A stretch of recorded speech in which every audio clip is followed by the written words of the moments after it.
महाराज जी, जो आपने अभी बताया महाराज जी, सरल सीधे व्यक्ति को संसार में कष्ट सहने पड़ते हैं, पर चालाक व्यक्ति संसार में सुख पाता है, सफल हो जाता है। नहीं, महाराज सफल नहीं होता, ये गलत शब्द है। सफल नहीं होगा। कभी कोई चालाकी से सफल हो सकता है। रावण जैसा कोई चालाक पुरुष था, सब विद्याओं का ज्ञाता, परम चालाक था। कालनेमित से बढ़कर कोई चालाक था? पूरी संजीवनी बूटी जैसी ही द्रोणागिरी में हर औषधि को कर दिया और साधु बनकर बैठ गया। हनुमान जी ने मार डाला, राम जी ने रावण को मार डाला, रहा न को कुल रोवन हारा। चालाक पुरुष सफल कैसे हो सकता है?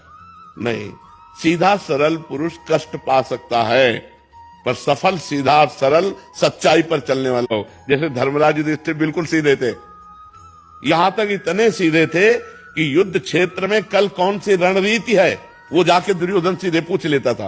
भ्राताश्री, कल कौन सा चक्रव्यूह रचना है, तो वो बता देते थे। इसीलिए भगवान दो बैठक करते थे, एक युधिष्ठिर के साथ और एक युधिष्ठिर से अलग। युधिष्ठिर के साथ जो बैठक की वो चक्रव्यूह रचना ही नहीं होगी, क्योंकि वो दुर्योधन को पता हो। इतने सरल थे कि वो आके पूछ लेते, वो पूरी बात बता देते थे। तो आप देखो विनाश किसका हुआ? चतुर चालाक, जिसके साथ शकुनी, दुशासन, कर्ण, दुर्योधन के साथ इतने चालाक, चालाकी की हद थे ये लोग। तो क्या ये लोग सफल हुए?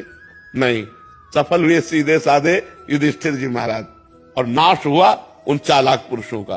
तो चालाक पुरुष तुम्हें सफल होते नजर आएगा, लेकिन सफल नहीं हो सकता। सीधा साधा पुरुष तुम्हें दुख भोगते नजर आएगा, लेकिन वो दुख भोगेगा नहीं, आगे चलकर वही विजय को प्राप्त होगा। थोड़ी यात्रा ऐसी है जिसमें संशय हो सकता है देखकर कि बेईमान, दुष्ट, चालाक, कपटी पुरुष उन्नति को प्राप्त हो रहा है और धर्मात्मा, ईमानदार दुख को प्राप्त हो रहा है। थोड़ी देर की यात्रा है, लेकिन परिणाम में जो सही चल रहा है उसका सही परिणाम होगा, और जो गलत चल रहा है उसका गलत परिणाम होगा पक्का। आज तक की पूरा सृष्टि का विधान ऐसा है। जी जी महाराज जी, लेकिन ट्रांसफर पोस्टिंग में कई बार चालाक लोग अच्छी जगह ले जाते हैं और सीधे सरल लोगों के ट्रांसफर कहीं भी नहीं ऐसा। वो देखो, दुर्योधन राजा बना कि नहीं बना? दुर्योधन राजा कुछ दिन के लिए बना कि नहीं बना? लेकिन 100 भाई मारे गए। असली में राजा हस्तिनापुर के महाराज युधिष्ठिर ही बने। थोड़ी देर के लिए वो पद, वो दिखाई दे सकता है कि वो बेईमानी, चालाकी करके, फ्रॉड करके पद को प्राप्त कर ले। ऐसा हो सकता है, मान सकते हैं, उसका पुण्य उसको साथ दे सकता है। लेकिन परिणाम, जो जीवन का परिणाम है, वो ये पद नहीं है। मरोगे तो तुम्हारे साथ पद नहीं जाएगा, तुम्हारे साथ रुपया नहीं जाएगा, तुम्हारी अच्छाई जाएगी, तुम्हारे सत्कर्म जाएंगे।